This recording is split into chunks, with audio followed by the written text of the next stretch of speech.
Hello learners, आज हम पढ़ेंगे बिजनेस साइकिल्स या ट्रेड साइकिल्स। बिजनेस साइकिल या ट्रेड साइकिल मैक्रो इकोनॉमिक्स का एक मोस्ट इम्पॉर्टेंट टॉपिक है कि जो अर्थव्यवस्था में उतार चढ़ाव आते रहते हैं उन्हें हम किस तरह से समझते हैं, उनका क्या मीनिंग है और वो उतार चढ़ाव किस तरह के होते हैं और उनके क्या कारण हैं। तो किसी भी अर्थव्यवस्था में every country faces cycles in their monetary economies in which economic activities like production, consumption, investment, employment, price level, saving, trade affects. हर एक मौद्रिक अर्थव्यवस्था में कुछ हमारे पास जो इकोनॉमिक फैक्टर्स होते हैं, उत्पादन, इन्वेस्टमेंट, कंजम्पशन, एम्प्लॉयमेंट, वो सभी चेंज होते रहते हैं। कभी अर्थव्यवस्था में मंदी आती है, कभी अर्थव्यवस्था में तेज़ी आती है। और जितनी भी एक्टिविटीज़, अगर मंदी आती है तो सारी जितनी भी इकोनॉमिक एक्टिविटीज़ हैं, उत्पादन कम हो जाता है, इन्वेस्टमेंट कम हो जाती है, एम्प्लॉयमेंट कम हो जाता है, प्राइसेस कम होना शुरू हो जाते हैं और तेज़ी की अवस्था में ये जितने भी इकोनॉमिक फैक्टर्स हैं वो बढ़ना शुरू होते हैं। तो इसका क्या रीज़न है, ऐसा क्यों होता है कि जब भी अर्थव्यवस्था में कोई व्यापार चक्कर आते हैं तो वो क्या हैं। तो व्यापार चक्कर का मतलब क्या है, व्यापार चक्कर से मतलब क्या है कि जब किसी भी अर्थव्यवस्था में मंदी व तेज़ी से संबंधित क्रियाएं होती रहती हैं, कभी रोजगार, आय, उत्पादन, कीमत स्तर में लगातार तरंगों की तरह उतार चढ़ाव आते रहते हैं, तो उन्हें हम व्यापार चक्कर कहते हैं। तो व्यापार चक्रों में रोजगार, आय, उत्पादन, कीमत स्तर में तरंगों की तरह उतार चढ़ाव आते हैं। And all changes in economy are cyclical in nature. इसका मतलब है कि कोई भी अगर मंदी है तो वो हमेशा नहीं रहेगी, उसके बाद तेज़ी आना शुरू हो जाएगी। अगर तेज़ी है तो ये भी नहीं है कि हमेशा तेज़ी ही रहेगी, तो कुछ ना कुछ ऐसा अर्थव्यवस्था में होता है कि उसके बाद मंदी आना शुरू हो जाती है। इसको अगर हम थोड़ा सा देखें, जैसे हमारे जीवन में उतार चढ़ाव आते रहते हैं, कभी सुख आता है, कभी दुख आता है, तो उससे भी हम थोड़ा सा से कंपेयर कर सकते हैं कि कभी हम बीमार हो जाते हैं तो हमें दुख हो जाता है, और जब हम बिल्कुल सही चलते हैं, सारी तरक्की कर रहे होते हैं, तो सुख ही सुख रहता है। तो इस तरह से व्यापार में भी इस तरह से उतार चढ़ाव आते रहते हैं, जिन्हें हम व्यापार चक्र कहते हैं। तो जो व्यापार चक्र है वो सबसे पहले क्लेमेंट जुगलर पहले अर्थशास्त्री थे, जिन्होंने चक्रीय उतार चढ़ावों के बारे में सैद्धांतिक विश्लेषण दिया। सबसे पहले जो बताया था ना, वो जुगलर एक इकोनॉमिस्ट हैं, उन्होंने बताया था कि व्यापार चक्र क्या होते हैं। ट्रेड साइकिल्स या बिजनेस साइकिल्स व्यापार चक्र क्या हैं, और अल्टरनेशंस ऑफ प्रोस्पैरिटी एंड डिप्रेशन, कि जो बूम आता है, कभी मंदी आती है, कभी तेज़ी आती है, उसमें जो भी अलग अलग इकोनॉमिक एक्टिविटीज़ कभी कम होती हैं, कभी बढ़ जाती हैं, वो सभी व्यापार चक्र के अंतर्गत आते हैं। तो अगर हम इसकी डेफिनेशन देखें, according to Keynes, a trade cycle is composed of periods of good trade. अगर अच्छा व्यापार है, characterized by rising price and low unemployment. अगर अनएम्प्लॉयमेंट कम है, प्राइसेस बढ़ रहे हैं, तो वो गुड ट्रेड हैं। Percentage alternating with periods of bad trade. Bad trade का मतलब मंदी की स्थिति, जिसमें फॉलिंग प्राइसेस कम हो रहे हैं, एंड हाई अनएम्प्लॉयमेंट परसेंटेज। जो अनएम्प्लॉयमेंट है, रोजगार है, वो कम होता है, अर्थात बेरोजगारी बढ़ती है। तो this is according to Keynes what is trade cycle, की ट्रेड साइकिल क्या है कि व्यापार में जो अच्छी सिचुएशन या बुरी सिचुएशंस आती हैं, उन दोनों को एक तरह से हम ट्रेड साइकिल कहते हैं। दोनों पीरियड्स हैं। इसी तरह से एनातोल मुराद की डेफिनेशंस हैं, business cycles are alternations of prosperity and depression, कि जो बिजनेस साइकिल्स हैं वो प्रोस्पैरिटी का मतलब समृद्धि और मंदी की स्थिति है। अतः व्यापार चक्र से अभिप्राय विभिन्न अर्थव्यवस्थाओं में आर्थिक क्रियाओं जैसे उत्पादन, आय, कीमत स्तर, रोजगार में आवर्ती उतार चढ़ावों से है। आवर्ती का मतलब कि कभी उतार चढ़ाव कुछ कम हो सकते हैं, कुछ ज़्यादा, कि वो सेम नहीं रहते। अब इसके बाद अगर हम इसकी फीचर्स पढ़ें, इसकी विशेषताएं पढ़ें कि इसकी विशेषताएं क्या हैं, तो सबसे पहले है लहर के समान परिवर्तन, वेव लाइक वेरिएशंस। जो वेरिएशंस होती हैं, परिवर्तन होते हैं, वो क्या हैं, तरंगों के समान है, लहरों के समान परिवर्तन होते हैं। अर्थात विस्तार या समृद्धि के बाद मंदी आएगी और मंदी के बाद फिर विस्तार आता है। तो जो सभी एक बार आर्थिक क्रियाओं में एक बार वृद्धि होती है और फिर कमी, जैसे कि वेव्स चलती हैं वैसे ही अर्थव्यवस्था में या व्यापार में परिवर्तन आते रहते हैं। तो ये वेव लाइक वेरिएशंस है, लहरों के समान।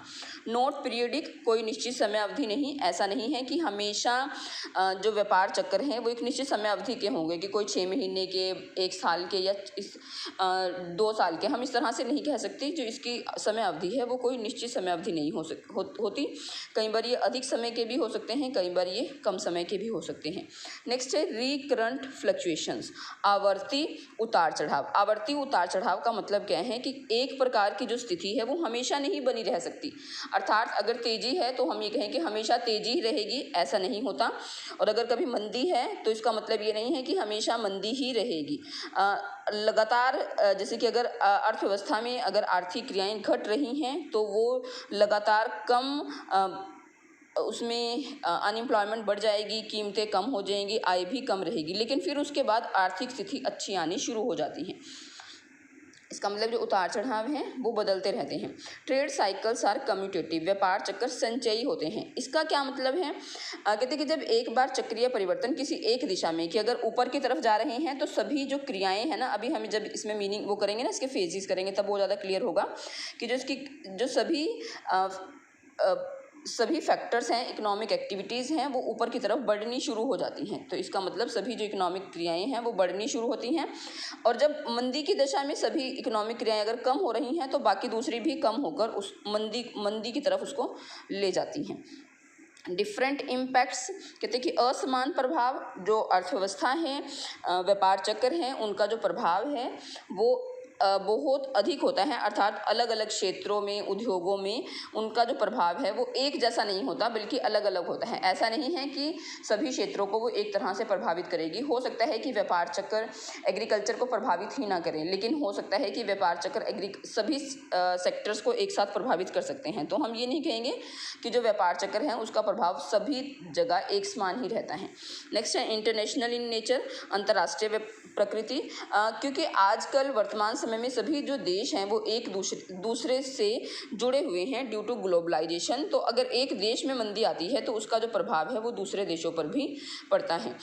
जैसे अमेरिका में 2008 में मंदी आई थी तो उसका जो प्रभाव है वो इंटरनेशनल था, सभी देशों में इसका प्रभाव पड़ा। तो these are the different features of trade cycle, की व्यापार चक्र की विशेषताएं क्या हैं। नेक्स्ट है टाइप्स ऑफ ट्रेड साइकिल, जो इसके टाइप्स हैं। सबसे पहले है शॉर्ट किचन साइकिल्स, अल्प किचन चक्र। ये जो चक्र हैं ये शॉर्ट साइकिल्स हैं, ये 2 से 5 वर्ष के होते हैं। इसका मतलब कि 2 या 3 साल में जो ये साइकिल्स हैं वो आ जाते हैं। और इसका जो प्रतिपादन है वो एक जोसेफ किचन नाम के इकोनॉमिस्ट ने दिया था। तो इसलिए हम शॉर्ट किचन साइकिल्स इनको बोलते हैं कि जो 2 to 5 ईयर्स के अंतराल में आते हैं।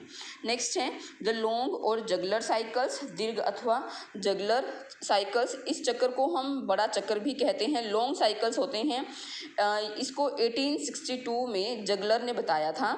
और उनके अनुसार जो ट्रेड साइकिल हैं वो 6 साल से लेकर 12 साल तक, 6 साल से लेकर उनकी जो अवधि है वो 6 साल से लेकर 12 साल तक हो सकती है। नेक्स्ट है वेरी लॉन्ग साइकिल्स, अति दीर्घ चक्र। इसको जो था उसको हम अति दीर्घ चक्र इसलिए बोलते हैं क्योंकि इस तरह के जो चक्र हैं वो उनकी जो अवधि है वो 50 वर्ष से लेकर 60 वर्ष तक की हो सकती है, 50 ईयर्स to 60 ईयर्स तक की। तो ये वाले जो होते हैं वेरी लॉन्ग साइकिल्स। और नेक्स्ट है कुजनट साइकिल्स, नाम से क्लियर है कि कुजनट नामक अर्थशास्त्री ने इस तरह के साइकिल्स दिए थे। और उन्होंने कहा था कि जो व्यापार चक्र हैं, दीर्घकालीन जो उतार चढ़ाव हैं वो 16 से लेकर 22 वर्ष तक के हो सकते हैं। 16 से लेकर 22 वर्ष तक के व्यापार चक्र हो सकते हैं। तो these are the different types of trade cycle, की ट्रेड साइकिल्स की क्या क्या टाइप्स हैं। तो हमने इसमें किया शॉर्ट किचन साइकिल्स, लॉन्ग और जगलर। ये जस्ट इनकी अवधि के आधार पे हैं, जो अलग अलग इकोनॉमिस्ट ने अलग अलग तरह से बताए हैं कि जो व्यापार चक्र हैं वो कितने ईयर्स के हो सकते हैं। नेक्स्ट, अब इसमें जो इम्पॉर्टेंट क्वेश्चन है, जो सबसे पहला क्वेश्चन आता है, अभी तक हमने किया कि व्यापार चक्र होते क्या हैं, व्यापार चक्र की क्या डेफिनेशन है और उसके फीचर्स क्या हैं, विशेषताएं क्या हैं। अब हम पढ़ते हैं the first question of business cycle is phases of business cycles, कि बिजनेस साइकिल की, व्यापार चक्र की अवस्थाएं कौन सी हैं, वो कौन कौन से फेजेस हैं जो व्यापार चक्र में आते हैं। तो सबसे पहले हम करते हैं प्रोस्पैरिटी, बूम और अपस्विंग, जिसे हम विस्तार या समृद्धि बोलते हैं, जिसमें सारी इकोनॉमिक एक्टिविटी बढ़ती रहती है। रिसेशन, सुस्ती।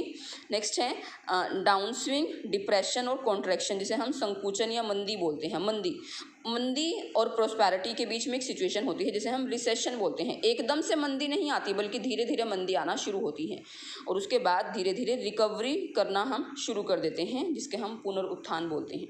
तो these are the 4 phases of business cycles. तो जो हमने 4 फेजेस किए हैं बिजनेस साइकिल के, वो हैं प्रोस्पैरिटी, रिसेशन, डिप्रेशन और recovery. These 4 phases of business cycles. अब हम वन बाय वन एक को एक्सप्लेन करेंगे। पहले से हम डायग्राम से देख सकते हैं। ओ एक्स एक्सिस पर मैंने टाइम लिया है समय के अनुसार, और ओ वाई एक्सिस पर हम इनकम लेते हैं। तो जो ई रेखा है वो इक्विलिब्रियम लाइन है और ये व्यापार चक्र है। कहते हैं कि हमेशा जो अर्थव्यवस्था है वो ई पाथ पर नहीं रहती बल्कि इससे हट जाती है। तो जब वो ई से सारी जो इकोनॉमिक एक्टिविटी हैं अगर वो बढ़ रही हैं तो समृद्धि आएगी, प्रोस्पैरिटी, और हमेशा प्रोस्पैरिटी नहीं रहती। तो जब धीरे धीरे आर्थिक जो क्रियाएं हैं, इकोनॉमिक एक्टिविटी हैं, उनमें कमी आनी शुरू होती है तो वो रिसेशन की सिचुएशन है और उसके बाद डिप्रेशन आ जाता है, मंदी, और मंदी से फिर वो धीरे धीरे बढ़ना शुरू करते हैं जिसे हम दोबारा से फिर प्रोस्पैरिटी आती है तो इसके लिए रिकवरी। तो these are the 4 phases of business cycle. Prosperity जिसे हम बोलते हैं समृद्धि, रिसेशन मंदी, सुस्ती, डिप्रेशन मंदी, और उसके बाद रिकवरी। दीज 4 सिचुएशंस जो हमारे पास आती हैं। तो अब हम वन बाय एक्सप्लेन करते हैं। सबसे पहले है प्रोस्पैरिटी और बूम, समृद्धि या फिर विस्तार। अब समृद्धि या विस्तार क्या है? This is the best stage of prosperity. जो सबसे बेस्ट स्टेज है वो प्रोस्पैरिटी है। The objective of the national economic policy of this country, each country is to attain this stage. हर एक कंट्री का जो ऑब्जेक्टिव होता है वो इस स्टेज को प्राप्त करना होता है कि हमारे देश में प्रोस्पैरिटी होनी चाहिए, समृद्धि होनी चाहिए, विस्तार होना चाहिए। तो अब हम देखते हैं कि प्रोस्पैरिटी में क्या होता है। In this all economic activities are on peak level. सभी जो इकोनॉमिक एक्टिविटीज़ हैं वो पीक लेवल पर हैं। And full utilization of all factors of production, जितने भी उत्पादन के साधन हैं उनका फुल यूटिलाइजेशन हो रखा है। In this stage demand, production, income, employment, investment, prices, all economic activity increases. जितनी भी इकोनॉमिक एक्टिविटीज़ हैं वो सभी बढ़ती हैं। लोग भविष्य के प्रति बहुत ज़्यादा ऑप्टिमिस्टिक होते हैं, नई वो इन्वेस्टमेंट करते हैं, जिसके कारण सारी जो अर्थव्यवस्था है उसमें इकोनॉमिक एक्टिविटी अपने पीक लेवल पर बढ़ती रहती हैं। The following activities of this phase are as under. Economic agents are more optimistic, आशावान होते हैं। दे मेड मोर इन्वेस्टमेंट, वो बहुत अधिक निवेश करते हैं, निवेश में बहुत अधिक वृद्धि होती है। अब अगर निवेश में वृद्धि होगी, the interaction of multiplier and accelerator, गुणक और त्वरक की क्रिया से increase in income many times more than increase in investment. तो यहाँ पर क्या है, मल्टीप्लायर और एक्सेलरेटर ये दोनों मिलकर काम करते हैं। तो उसके कारण इन्वेस्टमेंट में वृद्धि होने से, निवेश में वृद्धि होने से आय में कई गुना अधिक वृद्धि होती है। तो एम्प्लॉयमेंट इंक्रीज होती है एज इंक्रीज इन आउटपुट बढ़ता है तो एम्प्लॉयमेंट बढ़ती है। Level of income increases as employment, लोगों को रोजगार मिलता है तो उनकी इनकम बढ़ेगी। इनकम बढ़ने से वो डिमांड करते हैं, demand for consumer good increases as increase in income. और जितनी भी all activities, demand, production, employment, income on high level, सभी एक्टिविटी हाई लेवल पर होती हैं। Wages, interest, rent and taxes also increases, ये सब बढ़ते हैं। प्रॉफिट्स आल्सो, जब सभी factors of production, wage, interest, rent बढ़ेंगे तो प्रॉफिट्स भी बढ़ेंगे। प्रॉफिट बढ़ने से induce investment also increases as profit rises. तो जो मोटिवेटेड इन्वेस्टमेंट है वो हमारी बढ़ना शुरू हो जाती हैं। Producers demand for expand consumption activity, कहते हैं कि जो बैंक्स हैं आल्सो प्रोवाइड क्रेडिट लिबरली, जो बैंक्स हैं वो क्रेडिट प्रोवाइड करते हैं ईजीली। जो प्रोड्यूसर्स हैं वो डिमांड करते हैं कंजम्पशन गुड्स की और अपना इकोनॉमिक एक्टिविटी को एक्सपेंड करते हैं by stimulating demand for consumption goods and rise in price level. इसका मतलब सारी जो इकोनॉमिक एक्टिविटीज़ हैं वो लगातार बढ़ती चली जाती हैं। And under condition of prosperity process of expansion continuous and self sustains that economy reaches the highest level of production. तो इसमें क्या होता है, जितनी भी इकोनॉमिक एक्टिविटीज़ हैं वो सारी बढ़ती रहती हैं और वो अर्थव्यवस्था के लिए एक अच्छा संकेत अर्थात प्रोस्पैरिटी की स्थिति आ जाती है, समृद्धि की स्थिति आ जाती है। तो देखो इसमें हमारे पास क्या है, अगर मैं शॉर्ट उसमें बताऊं तो देखो इन्वेस्टमेंट बढ़ती है, इन्वेस्टमेंट बढ़ने से आय बढ़ती है या आउटपुट बढ़ता है। एम्प्लॉयमेंट बढ़ती है, एम्प्लॉयमेंट बढ़ने से लोगों की इनकम बढ़ती है, इनकम बढ़ने से लोग कंजम्पशन की डिमांड करते हैं, कंजम्पशन करने से फिर दोबारा से इन्वेस्टमेंट बढ़ती है, नई गुड्स का प्रोडक्शन होता है, तो उसके कारण जो बैंक्स हैं वो भी फर्दर क्रेडिट प्रोवाइड करते हैं। तो इस तरह से जो सारी इकोनॉमिक एक्टिविटीज़ हैं, वेजेस, इंटरेस्ट, प्रॉफिट्स, वो सब इंक्रीज़ होते हैं, प्राइसेस इंक्रीज़ होते हैं, प्रॉफिट्स इंक्रीज़ होते हैं। तो सारी जो इकोनॉमिक एक्टिविटीज़ हैं वो मिलकर अर्थव्यवस्था में प्रोस्पैरिटी की तरफ बढ़ते हैं। तो this is the situation of prosperity. Next है हमारे पास रिसेशन, सुस्ती। The situation of prosperity not always stay in economy. Prosperity हमेशा नहीं रह सकती। All investment made by entrepreneurs not prove to be profitable. जितनी भी इन्वेस्टमेंट उन्होंने की एंटरप्रेन्योर्स ने, जरूरी नहीं है कि वो सारी इन्वेस्टमेंट प्रॉफिटेबल होगी। And banks and other financial institution demand their money back. वो अपनी मनी को वापस चाहते हैं as their cash reserves shorten. जो उनके कैश रिजर्व्स हैं वो कम हो जाते हैं। Bank increases their interest rate and reduces their discount that cause. जो बैंक हैं वो अपनी इंटरेस्ट रेट को बढ़ा देते हैं, डिस्काउंट्स कम कर देते हैं। Optimism gives way to pessimism. जो ऑप्टिमिज्म था, आशावादी थी, वो निराशावादी में बदल जाती है। Investment show signs of to decline. Many enterprises are close down due to their continuous losses. बहुत सारे जो एंटरप्राइजेज हैं वो उनको लॉसेस होते हैं लगातार, जिसके कारण वो बंद कर देते हैं। अनएम्प्लॉयमेंट इंक्रीज होती है, income of the people falls. Income उनकी बढ़ती है, अनएम्प्लॉयमेंट बढ़ने के कारण इनकम कम हो जाती है। In this phase there is decline in all economic activities. सभी इकोनॉमिक एक्टिविटीज़ में कमी होना शुरू होती है। Investment decreases due to increase in interest rate. Fall in income and output और इनकम कम हो जाती हैं। Unemployment increases, wages fall, profits fall. Contraction of bank credit. Bank अपने क्रेडिट देना कम कर देते हैं। Fall in investment sets the reverse action of multiplier. जो मल्टीप्लायर है उसका रिवर्स एक्शन हो जाता है, अर्थात वो पीछे की तरफ होना शुरू हो जाते हैं। Demand of consumer goods fall. उनकी जो कंज्यूमर गुड्स की डिमांड है वो कम हो जाती हैं। All round fall in all activities. सभी एक्टिविटीज़ कम होना शुरू हो जाती हैं। This decrease fall in all activity take economy into phase of depression. वो इसको डिप्रेशन में ले जाती हैं। नेक्स्ट है डिप्रेशन, मंदी। यहाँ पर रिसेशन में सभी एक्टिविटी धीरे धीरे कम होना शुरू होती हैं और मंदी में क्या होता है, वो सभी एक्टिविटीज़ कम हो जाती हैं। When process of recession starts it becomes difficult to stop. उसको स्टॉप करना डिफ़िकल्ट हो जाता है। It goes on fall and economy have to face the situation of depression. वो कम होती जाती हैं, सारी इकोनॉमिक एक्टिविटी घटना शुरू हो जाती हैं और घटते घटते सिचुएशन डिप्रेशन की आ जाती है। All production of goods and services, employment, income, demand, prices fall continuously.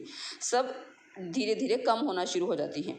तो वो क्या होता है, level of output and income is low, unemployment increases, wages, interest and other costs decline, price level falls, profit fall, people grow pessimistic. सभी जो people हैं वो pessimistic हो जाते हैं। It effects economy adversely. तो जो अर्थव्यवस्था है उसकी सारी जो सिचुएशन है वो सारी की सारी उसको मंदी की तरफ ले जाती है। सारी जो अर्थव्यवस्था है उसमें उत्पादन, रोजगार, कीमतें, मांग में कमी, एक सभी जो इकोनॉमिक एक्टिविटीज़ हैं वो मंदी को जन्म देती हैं और देश के आर्थिक जीवन को बुरी तरह से प्रभावित करती हैं।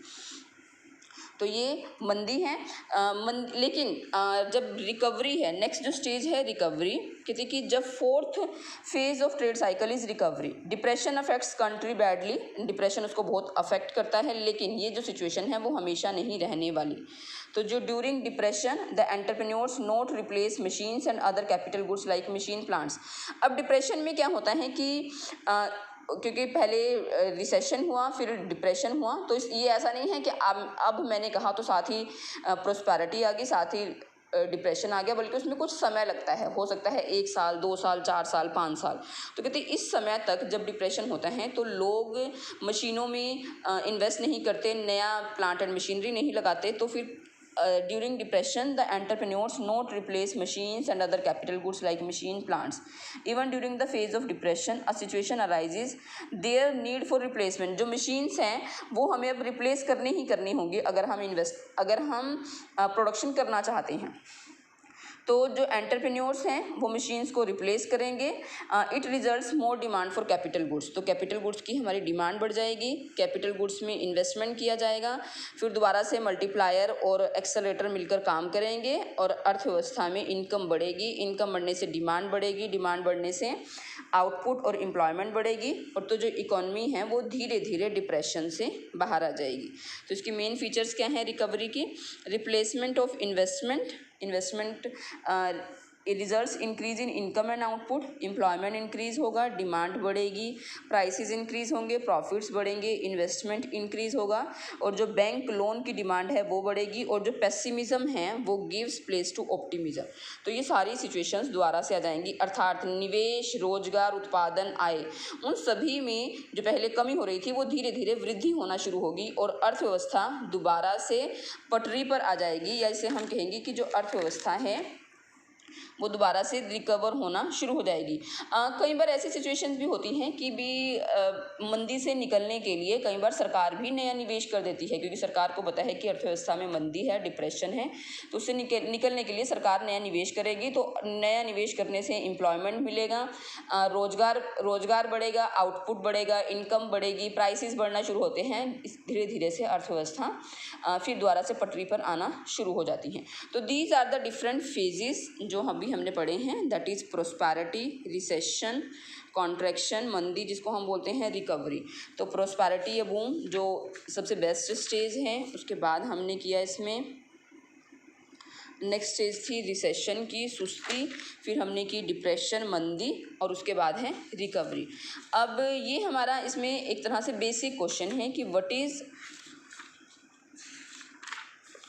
Trade cycle and trade cycle क्या है। आगे हम फर्दर में अपनी वीडियो में करेंगे हम सैमुएल्सन थ्योरी ऑफ ट्रेड साइकिल और Hicks theory of trade cycle, theories of trade cycle जो कि बिजनेस साइकिल्स हैं, तो सैमुएल्सन की थ्योरी और हिक्स की थ्योरी करेंगे।